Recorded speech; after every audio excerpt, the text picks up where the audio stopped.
शिव पुराण कहती है, भगवान शंकर का चरित्र वर्णन कर रहा। गणेश जी महाराज को एक दुर्वा प्राप्त हो गई। उस दुर्वा की महत्वता को जो समझा, हम तो यहां तक कहेंगे, शायद आप लोगों के स्मरण में है नहीं है, कि कभी कभी जब तुम्हारा मन कर जाए कि आज मेरा मन है और बारिश में, बरसात में बहुत सारी दुर्वा आ जाती है, बहुत सारी दुर्वा आ जाती है, तो दुर्वा की ही कंठी, दुर्वा की ही माला बनाकर, दुर्वा की ही माला बनाकर, दुर्वा की ही माला बनाकर कभी कभी, जैसे ये शिवलिंग है और दुर्वा की माला बनाकर इस शिवलिंग पर उस माला को बीच में से पूरी जोड़ेंगे नहीं, आधी माला, मतलब कटी हुई होना चाहिए, जुड़ी हुई नहीं होना चाहिए। माला को, ये अशोक सुंदरी वाली जो जगह है, यहां से दुर्वा की माला चढ़ाते चढ़ाते चढ़ाते चढ़ाते शिवलिंग पे से मां जगतजननी की पीठी का तक वो माला जा। अभी बारिश में दुर्वा आ जाती है, सावन के महीने में जब तुम्हारा मन पड़ जाए, और अगर तुम्हारे बगीचे में दुर्वा मिल जाती हो तो हर महीने भी अगर आपने यहां अशोक सुंदरी से दुर्वा की माला बनाई और उस माला को यहां से चढ़ाते चढ़ाते चढ़ाते चढ़ाते ऐसे शिवलिंग पर समर्पित करते हुए अपने उंगली पर थोड़ा सा घृत लगाकर बीच में एक बिंदी लगा दें और बाबा को अपने मन की कामना कहकर आप वापिस अपने घर पर आ जावें। 2 या 3 बार आप अगर दुर्वा की माला समर्पित कर देते हैं तो जो भी मन की कामना होती है, मेरा देव अधिदेव महादेव पूर्ण जरूर कर। उस दुर्वा की माला में वो बल होता है जो शिव को हमारी ओर केंद्रित। गणेश पुराण में आता है कि शमी वृक्ष की पत्ती को जब कोई नारी, पुरुष, बच्चा, बूढ़ा, जवान उस शमी के पत्ते को बेलपत्र के साथ लेकर जब शिवालय तक जाता है, जितनी देर तक वो शमी का पत्ता उसके हाथ में रहता है, जितनी देर तक शमी का पत्र उसके घर में रहता है, जितनी देर तक शमी का पत्र उसके स्पर्श में रहता है, उतने उतने शरीर के रोग, दुख, ताप काट देता है और उसे अलग से बल प्रदान कर देता है। शमी पत्र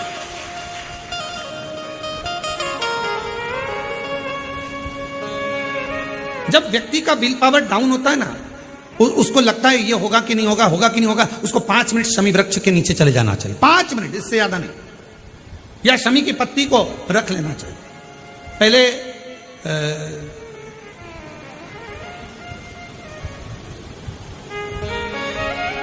कोई स्थान का ध्यान नहीं आ रहा है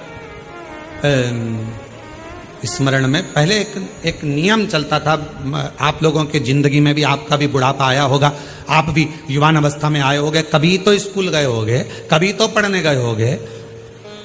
सबसे पहले अगर हमारे विद्याध्ययन को निकालेंगे तो हमारे यहाँ एक नियम चलता था कि शमी की पत्ती को किताब के अंदर उसको विद्या के रूप में रख लिया जाता था। बाद में ये नई नई डिजाइन की पत्ती आ गई तो विद्या का पेड़ पैदा कर दिया इनने। अब वो विद्या का पेड़ पैदा कर दिया तो विद्या को रखने लगे। विद्या की पत्ती को लोग शमी की पत्ती समझने लगे क्योंकि उसमें भी ऐसी पत्तियां निकली रहती है और शमी की पत्ती भी ऐसी ऐसी निकली रहती है। तो पहले नियम था कि किताब के अंदर शमी की पत्ती को रख लेते थे और कहते थे इसमें विद्या है, इसमें विद्या है। विद्या का मतलब क्या? उसको बल मिलता था, एनर्जी मिलती थी। एग्जाम में बैठता, कंपटीशन एग्जाम में बैठता, जब वो कोई इंटरव्यू देने के लिए बैठता या टेस्ट देने के लिए बच्चा बैठता तो वह खुश होता था, मेरी किताब में शमी, मेरे किताब में विद्या रखी है। विद्या से मतलब आज के जमाने में लोग विद्या का पेड़ की पत्ती रख लेते हैं, पर रखते क्या थे?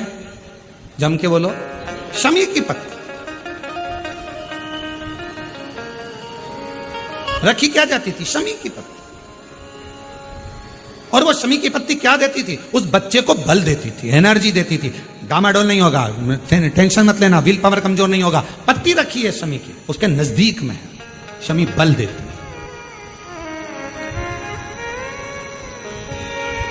जो ये ऑनलाइन कथा चल रही है, ये शमी मंदार शिव महापुराण की कथा चल रही है, शमी कथा।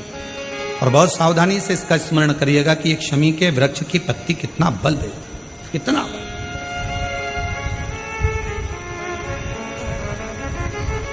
शायद आप लोगों में भी कोई ना कोई तो ऐसा होगा जिसने बचपन में विद्या की पत्ती रखी होगी। वो विद्या की पत्ती बाद में आई होगी, पहले थी वो शमी की पत्ती। कौन कौन ने रखी? जरा हमने तो रखी, हमने भी रखी। वो पत्ती तोड़ कर रख लेते थे, उसमें विद्या बढ़ेगी, विद्या बढ़ेगी। विद्या बढ़े मतलब बल बढ़ेगा, अपने अंदर एनर्जी आ, बल। अब उसको लोग आजकल विद्या की पत्ती अलग से आने लगी तो लोग उसको विद्या की पत्ती तोड़ने लगे, नहीं तो रखते थे वो शमी की। और मैंने तेरे ही भरोसे बाबा, तेरे ही भरोसे हवा बिच उड़ती जावांगी बाबा, डोर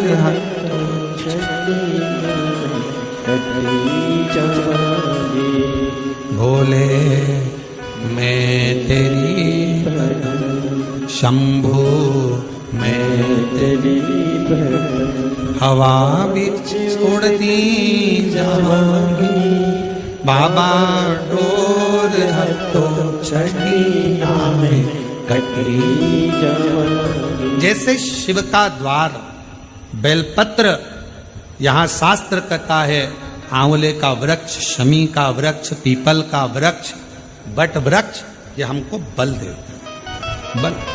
मान लो शरीर के किसी भी अंग में अगर गांठ हो गई, बहुत बड़ा रोग हो गया, बहुत बड़ा रोग हो गया, डॉक्टर को दिखाइए, दवाइयां लीजिए, जांचें कराइए। और शंकर जी की 5 लड़कियां, पहले नंबर पर जया, 5 बेलपत्र लेकर जाओ। 1 बेलपत्र जया शिव शंकरा, जम के बोलो, जया शिव शंकरा। 1 बेलपत्र अशोक सुंदर वाली जगह पर समर्पित कर। दूसरी विषहरा शिव शंकरा, गणेश जी की जगह पर अर्पित कर। श्यामली बारी शिव शंकरा, कार्तिकेय की जगह पर समर्पित कर।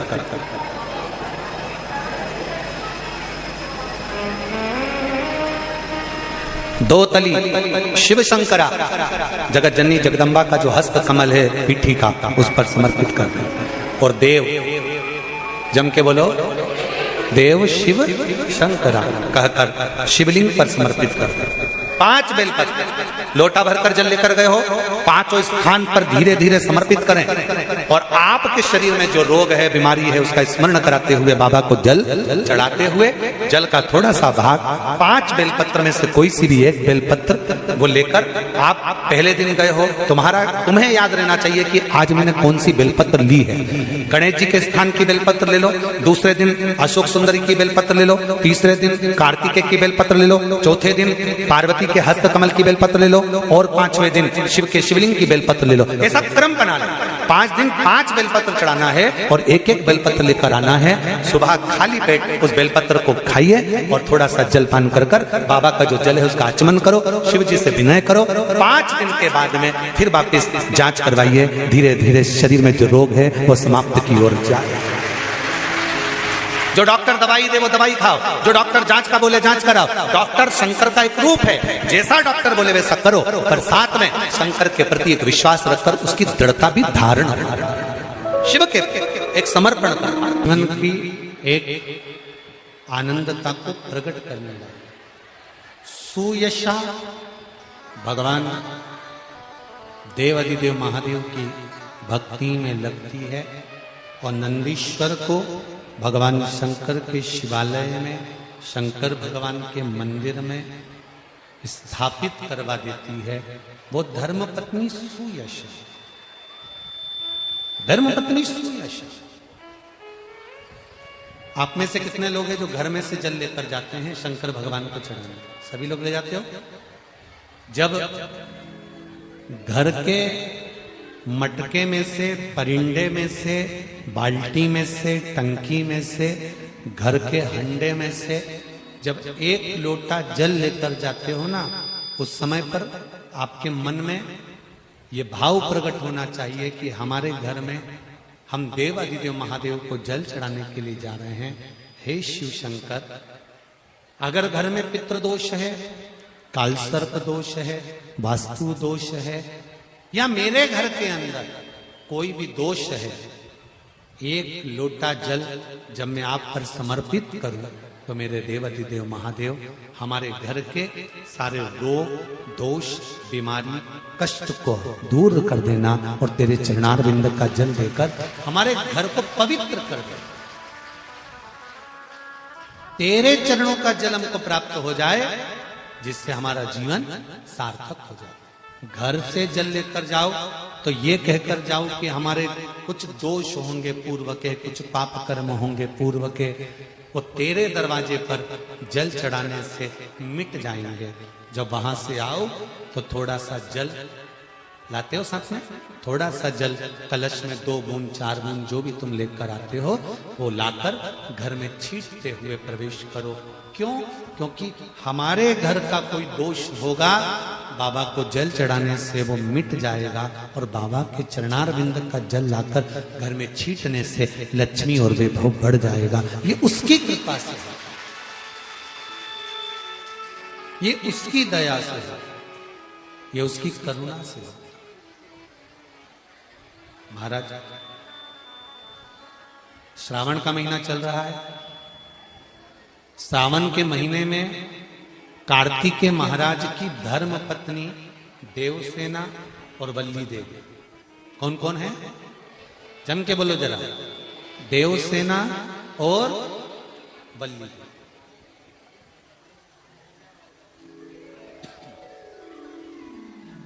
देवसेना और वल्ली देवी, ये कार्तिकेय महाराज की 2 धर्म पत्नी है। इन्होंने शंकर भगवान की आराधना कब करी थी? तो कहा जिस समय पर माता पार्वती शंकर भगवान के साथ में चौसर खेलती हैं और चौसर खेलते समय पर शंकर भगवान हार जाते हैं, नीलकंठ पर जाकर बैठ जाते हैं। नीलकंठ पर से भगवान शंकर कार्तिकेय जी से बात करते हैं। भगवान विष्णु स्वयं पासा बनते हैं, रावण निर्णायक बनता है और कार्तिकेय के कहने पर वापिस पुनः शंकर भगवान चौसर खेलने के लिए माता पार्वती के साथ बैठ जाते हैं। फिर वापिस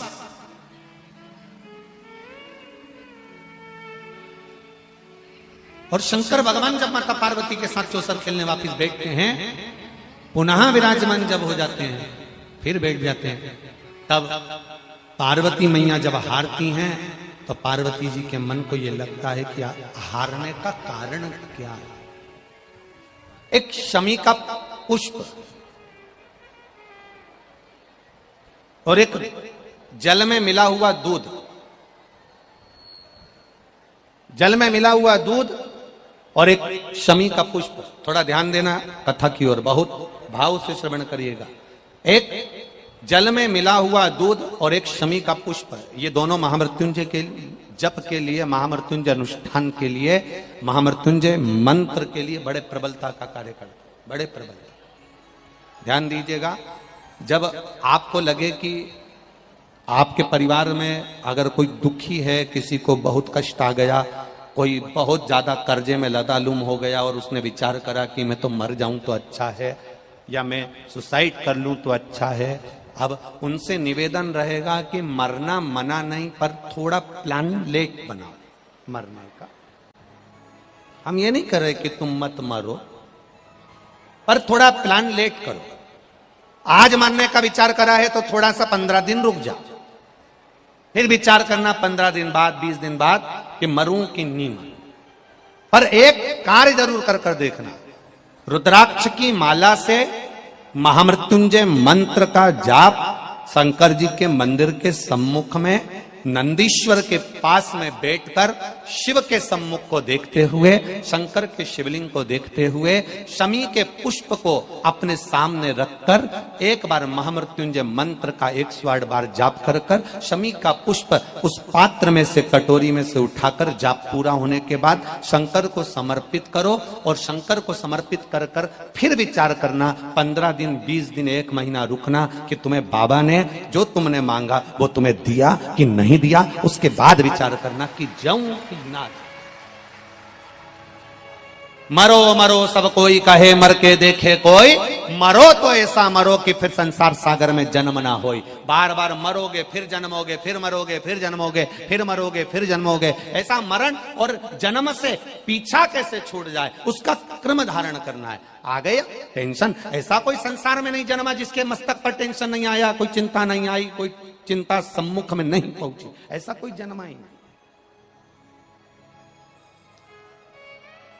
आ गया थोड़ी परेशानी, आ गया थोड़ा कष्ट। एक शमी का पुष्प सम्मुख रखकर महामृत्युंजय मंत्र का अनुष्ठान कर कर, और यदि आप नहीं कर सकते हो, आपको लग रहा है कि मेरे दुख की घड़ी चल रही है, समस्या की घड़ी चल रही है, बहुत रोग चल रहा है, बहुत बीमारी चल रही है, बहुत कष्ट चल रहा है, उस समय पर आप अगर नहीं कर सकते हो तो जो आपके प्रिय, आपके स्नेही, आपसे मिलने वाले जो ब्राह्मण देवता, जो भू देवता हो, उनके चरणों में जाकर नमन कर कर, प्रार्थना कर कर, उनसे विनय कर कर कह सकते हो, महाराज जी बहुत टेंशन का जीवन चल रहा है, बहुत कष्टमय जिंदगी चल रही है, आप कृपा करो मेरे लिए एक बार महामृत्युंजय का अनुष्ठान शमी का पुष्प रख कर दीजिए। बाबा ब्राह्मण देवता, मुझे विश्वास है कि मेरा भोलेनाथ मेरा हाथ पकड़ लेगा और मुझे इस भवसागर से पार उतार देगा। एक शमी के पुष्प में वो बल होता है, एक शमी के पुष्प में वो भाव होता है,